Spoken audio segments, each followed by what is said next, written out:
Igeret HaKodesh Simanut Gimel. Nous sommes page 238, 6e ligne, Umash Amarakatu. L'Admor Zaken a rapporté le pasuk qui dit Marav Tufra Shotzafan Talirecha. Le bien que tu as réservé, caché à ceux qui te craignent est énorme et grand, Marav Tufra. Et l'Admor Zaken a expliqué qu'on distingue dans Avodat Hashem deux tendances. Ceux dont la Neshama s'inscrit plutôt à droite, dans le schéma des Sphirot, du côté des Chassadim, de l'ouverture, de la largesse, comme le Neshamot Beth Hillel, et ceux dont la Neshama s'inscrit à gauche, dans le schéma des Sphirot, du côté des Gvurot, des restrictions, de la rigueur, comme le Neshamot de Beth Shammai. Et la voie de la Gdusha accorde ces deux tendances. L'une des deux tendances sera dominante, bien sûr, mais l'autre n'a pas été non plus complètement écartée. C'est pour cette raison que Beth Hillel ont parfois pris des décisions sévères et rigoureuses, et que Beth Shammai ont parfois pris des décisions plus tolérantes. Même si habituellement c'est Beth Hillel qui est plus tolérant et Beth Shammai beaucoup plus rigoureux. Et l'Admor Zaken a précisé que quand Abraham Avinu a été prêt à sacrifier son fils Yitzhak, comme Hachem le lui a demandé, il lui a dit Atayadati ki yireh Elokimata. Alors maintenant que tu as été prêt à sacrifier ton fils, comme je te l'ai demandé, alors maintenant je sais que tu crains vraiment, tu me crains vraiment et tu me respectes vraiment. Les 9 épreuves précédentes ne pouvaient pas déjà permettre de vérifier, ne prouvaient pas déjà le dévouement d'Abraham Avinu pour Akadosh Baruch Hu. C'était pas suffisant pour savoir qu'Abraham Avinu craint et respecte Akadosh Baruch Hu, les 9 premières épreuves qu'il a passées. C'est que jusqu'à la 9e épreuve qu'a passé Abraham Avinu, on aurait pu penser qu'il a montré un dévouement motivé par son amour pour Dieu. Et c'était donc simplement dans sa nature. Il n'a pas fait d'effort, pas de avoda. Il n'était peut-être pas vraiment au service de Dieu. Simplement pour exprimer l'amour naturel qu'il ressent pour Akadosh Baruch Hu, qu'il a surmonté ces 9 premières épreuves. Abraham Avinu aime Dieu et il fait tout ce qu'il lui demande. Mais quand il est prêt à faire un geste cruel et sévère, sacrifier son fils, c'est contre sa nature. Là, quand il est prêt aussi à obéir, cela montre qu'il est vraiment au service de Dieu. Alors je récapitule. Servir Dieu, Avodat Hashem, ça ne veut pas dire obéir quand ça me convient, quand ça me parle, quand ça me plaît. Ça veut dire obéir même quand ça me dérange, même quand ça me gêne. Avraham Avinu a bien accordé Chesed et Gvura, l'amour et la crainte de Dieu, l'ouverture et la rigueur dans le service de Dieu. Et pourtant Dieu l'appelle Avraham Ohavi. Avraham, c'est celui qui m'aime. Il se distingue tout de même par son amour pour Dieu. Yitzhak a aussi bien accordé Chesed et Gvura, l'amour, la crainte de Dieu, l'ouverture et la rigueur dans son service de Dieu. Et pourtant lui on va appeler Dieu plutôt par Chad Yitzhak. Celui que Dieu a craint, que Yitzhak a craint. Parce qu'il se distingue par sa crainte de Dieu. Ça veut dire qu'Avraham et Yitzhak possèdent bien tous les deux facettes dans leur personnalité. Chesed et Gvura, droite et gauche, l'ouverture et la rigueur. Mais l'une de ces deux tendances est au premier plan, et l'autre de ces deux tendances est en arrière-plan. C'est pour cela qu'Avraham Avinu sera parfois capable d'agir avec rigueur, sévérité, et Yitzhak sera parfois capable d'agir avec beaucoup de largesse.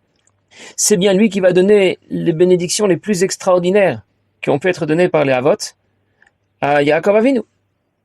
La facette apparente de la personnalité d'Avraham Avinu, c'est Chesed, l'ouverture. Et la face cachée de sa personnalité, c'est Gvura, la rigueur. La face apparente de la personnalité de Yitzhak, c'est Gvura, la rigueur. Et la face cachée de sa personnalité, c'est Chesed, la largesse. Il ne faut pas faire l'erreur de penser qu'Avraham Avinu a plus d'amour que de crainte pour Dieu. Et que Yitzhak Avinu a plus de crainte que d'amour pour Dieu. Pas du tout. Avraham Avinu a autant de crainte pour Dieu que Yitzhak. Yitzhak a autant d'amour pour Dieu qu'Avraham. Simplement, la crainte de Dieu d'Avraham n'est pas moins puissante. Elle fonctionne seulement en arrière-plan. L'amour de Dieu de Yitzhak n'est pas moins puissant. Il fonctionne seulement en arrière-plan. Alors dans les mots. Lorsque la Torah appelle Avraham, celui qui m'aime. Lorsque la Torah appelle Akadosh Baruch Hu Pachad Yitzhak, celui que Yitzhak craint. Hina Efresh ve'avdel hazeh hu bebchinat Gilui ve'elem. Avec ces deux mots, on a déjà tout dit. La différence dans le caractère spirituel d'Avraham et de celui de Yitzhak, tiens, quelle est la tendance qui est révélée, Begilui, et laquelle sera Behelem cachée. Chez Bemidat Yitzhak apachad hu bebchinat Gilui ve'ahava, mesuteret hu bebchinat elem ve'ester. Chez Yitzhak, l'amour et la crainte pour Dieu, l'amour pour Dieu est caché, là où la crainte sera révélée. Et ce sera le contraire pour Avraham Avinu. Mais Avraham comme Yitzhak possèdent tous les deux autant d'amour et de crainte pour Dieu. L'Admor Zaken souligne ici que même ceux dont la tendance dans Avodat Hashem est plutôt du côté des Gvurot, des limites, des restrictions, possèdent bien en eux la tendance opposée qui s'oriente vers les Chassadim, l'ouverture et la largesse. Et cette deuxième tendance est en pleine puissance, même si elle fonctionne en arrière-plan. Ils pourront tout de même parfois exploiter ce caractère dans Avodat Hashem et donner la tzedaka sans limite, même si leur tendance habituelle est plutôt à la limite, à la rigueur, aux restrictions, en d'autres mots. Celui qui étudie la Torah et qui pratique les mitzvot avec beaucoup de limites et de restrictions pourrait se tromper et penser que dans la mesure où ce caractère est dans sa nature spirituelle, dans la nature spirituelle de sa neshama qui est plutôt orientée du côté gauche dans le schéma des sphirotes, alors son comportement limité est bien justifié. Il n'aura donc pas à dépasser ses limites. Il n'aura pas à donner la tzedaka sans limite. Et c'est faux.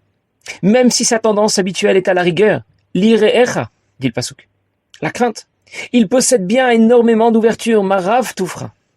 Et on attend aussi de lui qu'il donne la tzedaka sans limite. Je vais le dire autrement. Avodat Hashem ne se conçoit pas seulement dans la direction qui me convient, qui est adaptée à ma personnalité spirituelle. Avodat Hashem se conçoit aussi dans la direction opposée. La Gemara raconte une histoire au sujet de Rabbi Hanania ben Teradion, une histoire que le Rabbi rapporte très souvent. Rabbi Hanania ben Teradion fait partie des Asara Harugei Malchut. Il fait partie de ceux qui ont été tués pour son engagement à servir Dieu. Il enseignait la Torah Berabim à l'époque où les Romains l'avaient interdit. Il risquait sa vie. Il a d'ailleurs perdu sa vie à cause de cela. Il a donc fait preuve d'un dévouement extraordinaire pour HaKadosh Baruch Hu.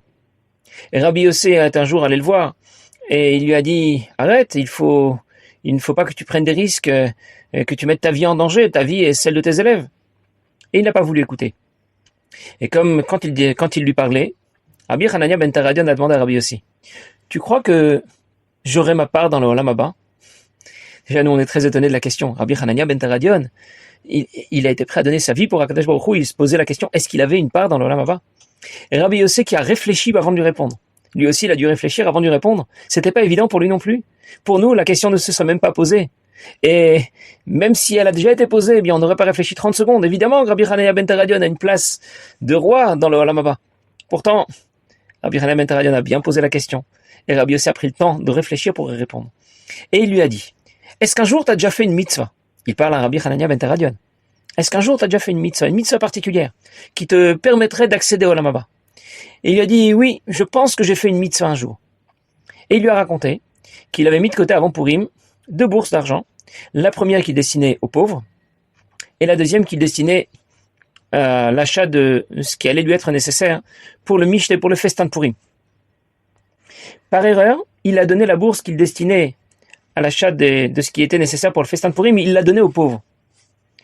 Et il a décidé que puisque la deuxième bourse était aussi déjà réservée pour les pauvres, eh bien qu'il allait aussi la partager pour les pauvres. Et il l'a aussi donnée aux pauvres. Alors Rabbi Yossé lui a dit, pour cela, je pense que tu mériteras le Olam Haba. Pourquoi pour cette mitzvah et pas pour le fait d'avoir été prêt à donner sa vie pour HaKadosh Baruch Hu? Parce que pour Rabbi Hanania ben Teradion, dans sa nature, c'est normal de donner sa vie pour HaKadosh Baruch Hu. Il est prêt à mourir pour enseigner la Torah et faire ce qu'on appelle Msirut Nefesh. Par contre, quand il est prêt à aller dans l'autre sens, dans le sens qui est opposé à sa nature spirituelle, il va donner davantage d'argent à la tzedaka au-delà de ses limites, ce qui n'était pas prévu. Là, il montre qu'il est vraiment au service de Dieu, et alors il mérite l'Olam Haba. Et c'était là la réponse de Rabbi Yossé. Si tu as su accorder les 2 tendances dans Avodat Hashem, Chesed et Gvura, c'est que tu es bien au service de Dieu, et tu auras bien ta part dans l'Olam Haba. Zeu shamar David HaMelech alav shalom. C'est ça qu'a dit David HaMelech. Marav tufra vegomer. Comme est grand le bien que tu as caché chez ceux qui te craignent. Kelomar. Shemidat atova chesed asher b'frinat helem. Le bien qui est caché, helem ve'ester etzel kol mi shesheret nishmato b'frinat smol, hanikral b'shem yirecha, chez ceux dont la nature spirituelle est plutôt orientée vers la gauche, et que l'on appelle yirecha, ceux qui te craignent. Kemidat Bet Shammai, comme c'était le cas pour Bet Shammai, il est avshu tova ganuz vetzafun. Même si ce bien est caché, achatzafanta, falpikenu rav gadol meod, comme midat agdula vachesed mamash b'frinat yamin. Mais il est aussi puissant et aussi grand que celui de ceux dont la nature spirituelle, dont le caractère spirituel est orienté à droite, du côté des chassadim, les deux possèdent en même puissance. Ceux dont la nature spirituelle est plutôt orientée à gauche, ceux dont la nature spirituelle est plutôt orientée à droite, possèdent en même puissance, avec la même force, avec la même intensité, ce rav toufra, possibilité, ce potentiel de dépasser ses limites. Zeushama, c'est ça que dit le pasuk Rav Toufra, comme est grand ce bien que l'Omar blik voulumida, Rav, ça veut dire sans limite. Que ce soit celui que tu as caché chez ceux qui te craignent, que ce soit celui que tu as révélé chez ceux qui t'aiment. Shem Baalei Habitachon, il s'agit de ceux qui ont confiance en Dieu. Shemiprinat Yamin, et la confiance en Dieu est associée à la droite. Je vais y revenir tout de suite. Et leur ouverture et leur largesse est bien sûr révélée, neged ben adam, devant les hommes, et n'est absolument pas cachée ou voilée. Toutes les neshamot possèdent en pleine puissance ce Rav Toufra, énormément de largesse et d'ouverture. Pour ceux que l'on appelle Yereera, ceux qui te craignent, ceux dont le caractère apparent appartient au Gvurot, ce Rav Toufra est caché, Asher Tzafanta. Pour ceux que l'on appelle Pa'al Talach Simbach, tu agis pour ceux qui t'aiment. Ceux dont le caractère apparent appartient au Chassadim. Ce Rav Toufra est révélé, Neged Ben Adam. Et la Zaken les appelle aussi Baalei Abitachon. Baalei Abitachon, ce ne sont pas les Baalei Emouna. Le Rabbi explique la différence qu'il y a entre Emouna et Bitachon. Une sécha au début du Chalek Lamed. Emouna, ça veut dire, je suis conscient que Dieu gère l'intégralité de la création, que rien n'échappe à son contrôle. Il prend toutes les décisions. Mais je ne suis pas certain que ces décisions vont toutes me convenir. Je ne suis pas certain que ces décisions, je vais toutes pouvoir les accepter parce que parfois elles vont me dépasser. Ce sont toujours de bonnes décisions. Toutes ces décisions sont de bonnes décisions, mais il sera peut-être le seul à le savoir. Moi, je vais peut-être pas le vivre comme ça. Voilà ce qu'on appelle Emouna. Bitachon, c'est complètement différent. Bitachon, ça veut dire que je suis certain que Dieu ne prendra que de bonnes décisions d'un bien clair et dévoilé. Comme un petit garçon qui tient la main de son père et qui est parfaitement rassuré. Il pense, dans tous les cas, rien ne peut m'arriver. Mon papa, c'est le plus fort, c'est un Superman. Et il ne s'inquiète jamais. Celui qui craint Dieu n'est pas dans cet esprit. Il ressemble plutôt à un serviteur auprès de son maître. Son maître prendra des décisions qu'il accepte, même s'il ne les comprend pas. Par contre, celui qui aime Dieu est bien dans cet esprit. Il ressemble plutôt à ce petit garçon auprès de son père. Il est certain que tout se passera bien, d'un bien clair et révélé. Et ceux dont le caractère s'inscrit à droite dans le schéma des sphirotes. Ceux dont le caractère s'inscrit à droite dans le schéma des sphirotes, du côté de chesed, de l'amour pour Dieu, du côté de la largesse, de l'ouverture, vont développer ce bitachon. Cette confiance absolue que tout ira très bien. C'est pour cette raison que la Zaken les appelle Baalei Abitachon. On peut avoir la Emouna, mais ne pas avoir de bitachon. On confond souvent facilement ces deux notions. Et quand on développe ce bitachon, on obtient que les événements de notre vie vont effectivement bien se passer. Parce qu'on est persuadé vraiment à 100% que tout va bien se passer. À 100%, pas à 90%. On raconte qu'un jour, c'était au cours de la guerre, lorsque on craignait en Eretz Israël qu'il y ait des missiles qui tombent avec des ogives chimiques. On craignait une attaque de genre, et donc il était recommandé de calfeutrer les fenêtres. Et il y a un bon juif qui a calfeutré mais seulement la moitié de sa fenêtre. Alors quelqu'un lui a demandé, tu n'as pas peur, tu ne veux pas calfeutrer toute ta fenêtre? Il dit, moi, je n'ai peur de rien ni de personne, j'ai confiance en Dieu, je sais que rien ne m'arrivera. Alors il lui a demandé, mais alors pourquoi tu as calfeutré seulement la moitié de ta fenêtre? Il a dit, c'est tout de même pour plus de sécurité.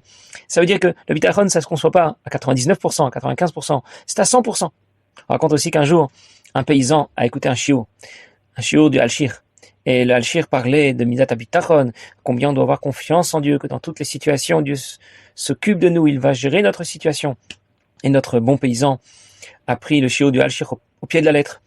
Il est allé voir sa femme et il lui a dit, c'est terminé, je ne veux plus travailler dans les champs et être un paysan, faire tirer la charrette par mon cheval. Je vends tout, je vais aller au Beth Midrash et étudier la Torah. Ça lui a dit, mais comment on va faire pour vivre? Il dit, ne t'inquiète pas, le Al-Shir a très bien expliqué qu'il faut avoir confiance en Dieu, bitachon, je sais que tout se passera bien. Très bien.